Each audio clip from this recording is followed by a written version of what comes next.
All right, we're here at the IHSBCA convention. We're joined by Chris Erwin, the head coach of Phorm McGivney. Appreciate you hopping on, Coach. No, thanks for having us. Appreciate it. Yeah. So looking back at last year's team, what was something that was so special about that group? Like what made them kind of who they were, I guess? That's a great question. I think that it's the collection of kids, the group of guys that have played together since day one, and their commitment to wanting to be the best team that they could be. I think they just enjoyed being around each other. So we did a lot of things together, whether it be in the off season, in season, a lot of team building stuff, and the group, the guys that were the leaders of that team were always leading those events too, and always pushing us to do. I mean, it could be paintball, it could be watching the NCAA tournament. It didn't matter what it was. They just always wanted to be together, and I think that makes for a really good group when your guys really genuinely like each other and they want to be around each other all the time. Yeah, and you're talking about those leaders. You guys are consistently pumping out Division I talent and JUCOs and Division II and all these.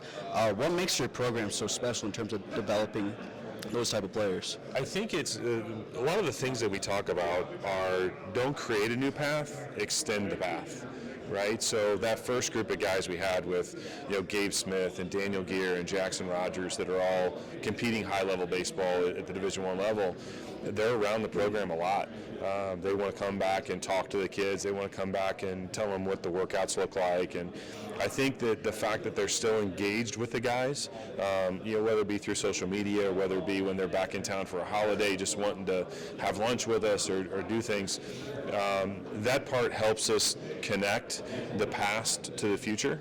And I think for those guys to want to be a part of the program moving forward, they're invested in us having not just one good team, but having a recognizable program throughout the state. And now the guys that we have now that really didn't play with those guys, right? I mean, they were freshmen like Isaac and Ben, and those guys were freshmen when Gabe and Jack and Daniel were seniors.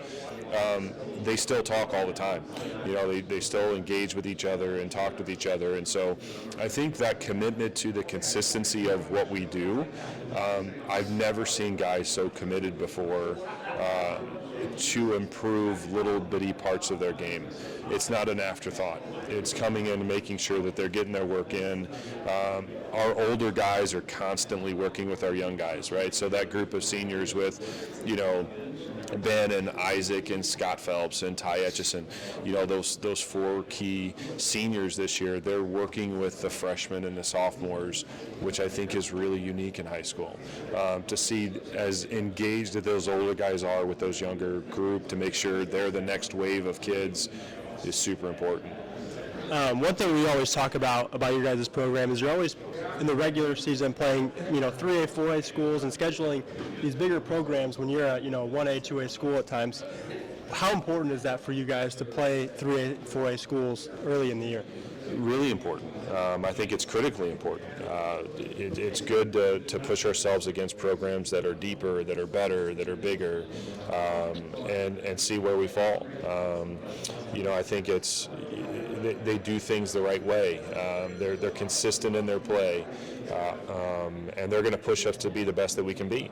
So I think it's super important. But at the end of the day, there's lots of programs that are really good regardless of size, and that's who we want to play. We want to try to play the teams that are going to push us regardless of size, regardless of where they play. It's also the styles. Their styles of play are different. We want to push ourselves.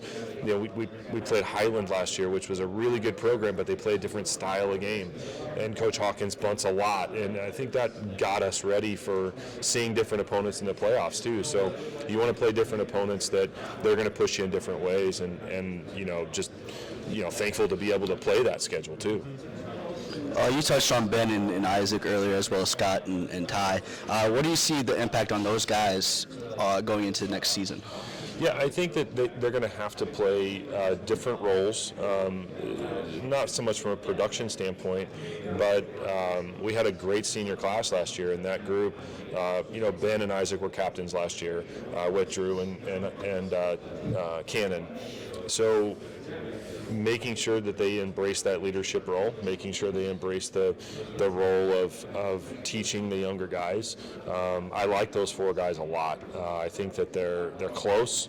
We talk about that a lot in our program. Family a lot of times is something that people throw around on T-shirts just for good publicity, and we try to believe it in our program, right? We try to make sure that those guys are worried more about the front of the jersey than the back, if that makes sense. Again, that's very cliche, but we want to make sure they embrace it. And I think, those guys are really important to our program. They played for a long time, right? Especially Isaac and Ben, who have got a lot of playing time really early. Isaac's been a starter for us since day one, really, as a freshman. I mean, oddly enough, he replaced Gabe Smith at first base, but Gabe was still in our program.